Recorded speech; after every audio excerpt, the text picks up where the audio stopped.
उत्सवान कार्यक्रम जाता आणि वेगवेगळे जे 7 पथकां आसात ती आपली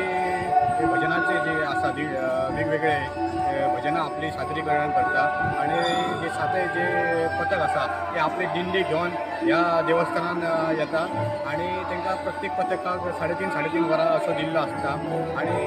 ते आपलो वेगवेगळे भजनाचो मेळ घेवन पथकां घेवन नाचत गाजत घेवन आपले भजन सादरीकरण करता आणि 24 वरां हे आयज जे सकाळी 8:30 सुरू जाले ते फाल्यां 8:30 मेरेन भजन हे चालू रावता असो आमचो प्रसिद्ध असो हो मोठ्या देवस्थान ते आषाढी एकादशी आमी साजरी केली वयता तशेंच ह्या वर्सा इस्कॉन हे मूर्ती आसा हे बी हेंच्यांनी आपली दिंडी हांगा मोठ्या देवस्थान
तुम्ही पळयतात गोंयकारपण गोंयकारांचो गोंयकारा खातीर।